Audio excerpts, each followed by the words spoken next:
ओम नमो भगवते वासुदेवाय। भागवत पुराण दशम स्कंद 65वां अध्याय। श्री बलराम जी का व्रज गमन। श्री सुखदेव जी कहते हैं, परीक्षित, भगवान बलराम जी के मन में ब्रज के नंद बाबा आदि स्वजन संबंधियों से मिलने की बड़ी इच्छा और उत्कंठा थी। अब वे रथ पर सवार होकर द्वारका से नंद बाबा के ब्रज में आए। इधर उनके लिए ब्रजवासी गोप और गोपियां भी बहुत दिनों से उत्कंठित थी। उन्हें अपने बीच में पाकर सबने बड़े प्रेम से गले लगाया। बलराम जी ने माता यशोदा और नंद बाबा को प्रणाम किया। उन लोगों ने भी आशीर्वाद देकर उनका अभिनंदन किया, यह कहकर कि बलराम जी, तुम जगदीश्वर हो, अपने छोटे भाई श्री कृष्ण के साथ सर्वदा हमारी रक्षा करते रहो। उनको गोद में ले लिया और अपने प्रेमाश्रुओं से उन्हें भिगो दिया। इसके बाद बड़े बड़े गोपों को बलराम जी ने और छोटे छोटे गोपों ने बलराम जी को नमस्कार किया। वे अपनी आयु, मेल जोल और संबंध के अनुसार सबसे मिले जुले। ग्वाल बालों के पास जाकर किसी से हाथ मिलाया, किसी से मीठी मीठी बातें की, किसी को खूब हंस हंस कर गले लगाया। इसके बाद जब बलराम जी की थकावट दूर हो गई, वे आराम से बैठ गए। तब सब ग्वाल उनके पास आए। इन ग्वालों ने कमल नयन भगवान श्री कृष्ण के लिए समस्त भोग, स्वर्ग और मोक्ष तक त्याग रखा था। बलराम जी ने जब उनके और उनके घर वालों के संबंध में कुशल प्रश्न किया, तब उन्होंने प्रेम गदगद वाणी से उनसे प्रश्न किया, बलराम जी, वसुदेव जी आदि हमारे सब भाई बंधु सकुशल हैं ना? अब आप लोग स्त्री पुत्र आदि के साथ रहते हैं, बाल बच्चेदार हो गए हैं। क्या कभी आप लोगों को हमारी याद भी आती है?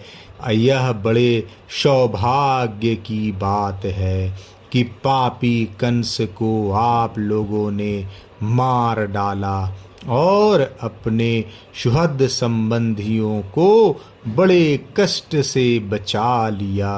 यह भी कम आनंद की बात नहीं है कि आप लोगों ने और भी बहुत से शत्रुओं को मार डाला था या जीत लिया और अब अत्यंत सुरक्षित दुर्ग किले में आप लोग निवास करते हैं।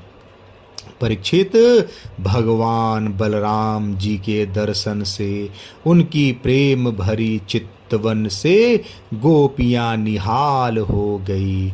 उन्होंने हंसकर पूछा, क्यों बलराम जी, नगर नारियों के प्राण बल्लभ श्री कृष्ण अब सकुशल तो है ना? क्या कभी उन्हें अपने भाई बंधु और पिता माता की भी याद आती है?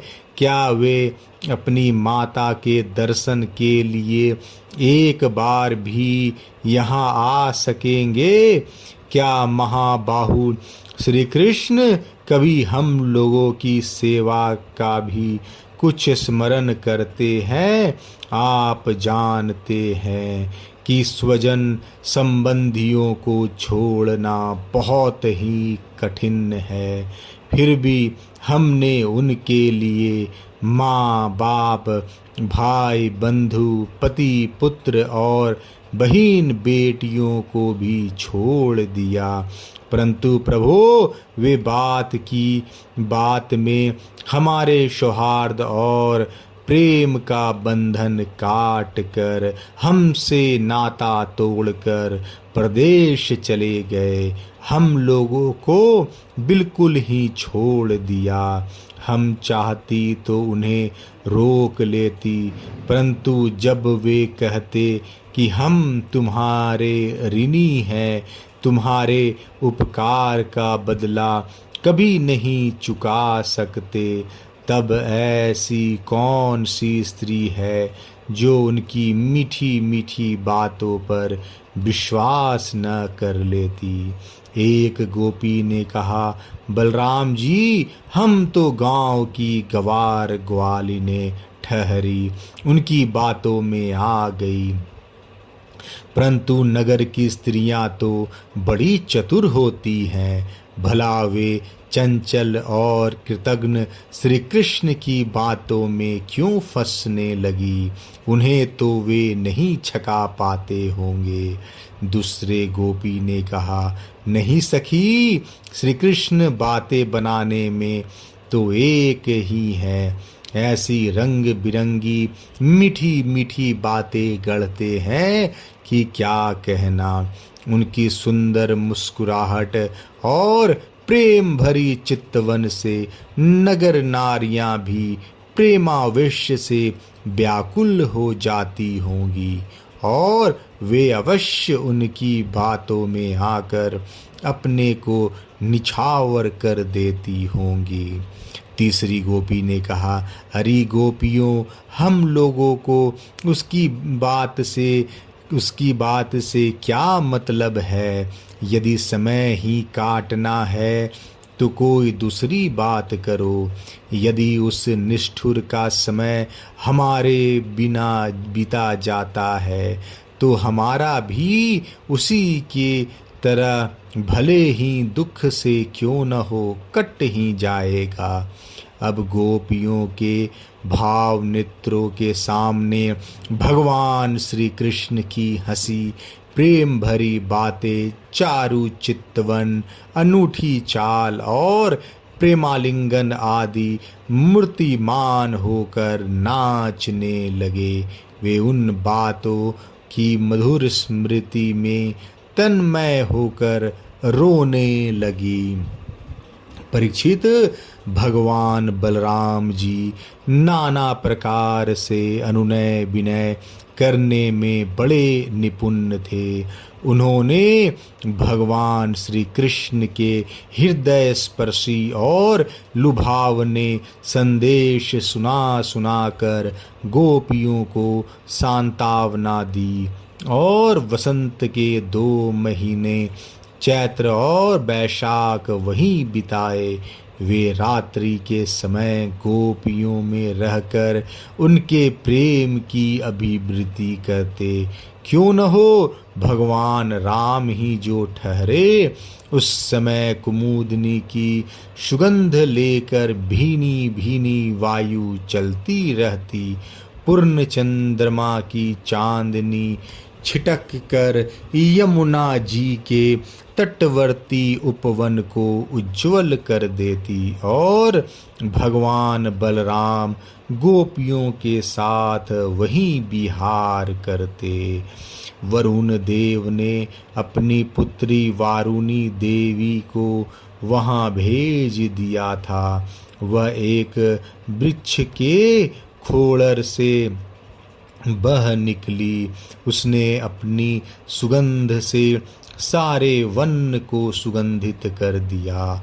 मधुधारा की वह सुगंध वायु ने बलराम जी के पास पहुंचाई, मानो उसने उन्हें उपहार दिया हो।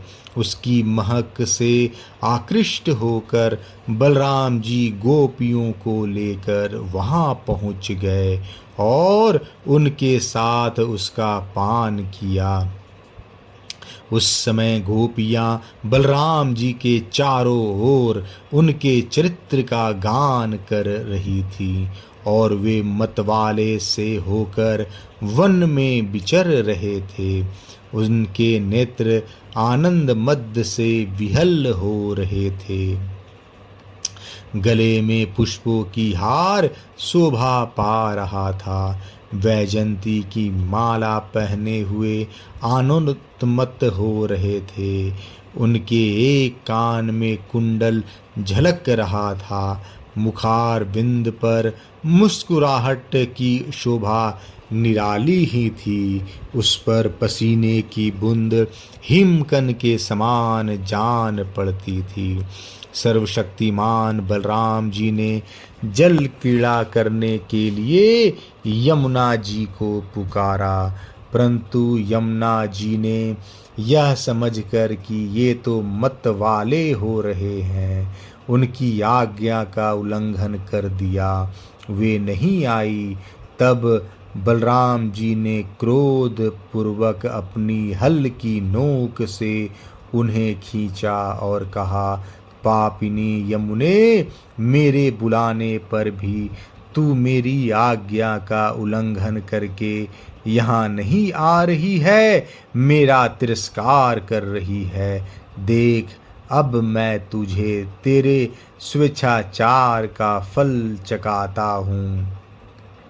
अभी अभी तुझे हल की नोक से 100 टुकड़े किए देता हूँ। जब बलराम जी ने यमुना जी को इस प्रकार डांटा फटकारा, तब वे चकित और भयभीत होकर बलराम जी के चरणों में गिर पड़ी और गिड़गिड़ाकर प्रार्थना करने लगी। लोकाभिराम बलराम जी, महाबाहो, मैं आपका पराक्रम भूल गई थी। जगतपते, अब मैं जान गई कि आपके अंश मात्र शेष जी सारे जगत को धारण करते हैं। भगवन, आप परमेश्वरशाली हैं।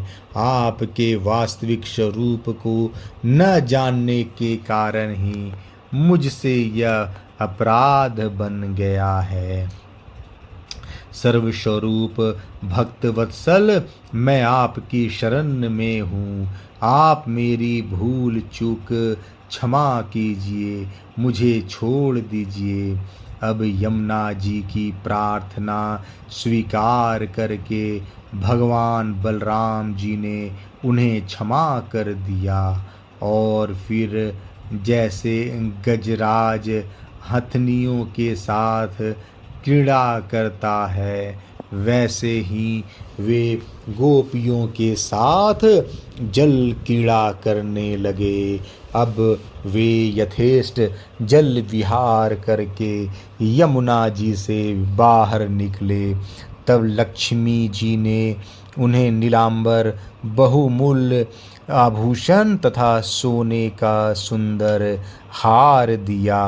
बलराम जी ने नीले वस्त्र पहन लिए और सोने की माला गले में डाल ली। वे अंग राग लगाकर सुंदर भूषणों से विभूषित होकर इस प्रकार शोभायमान हुए, मानो इंद्र का श्वेत वर्ण ऐरावत हाथी हो।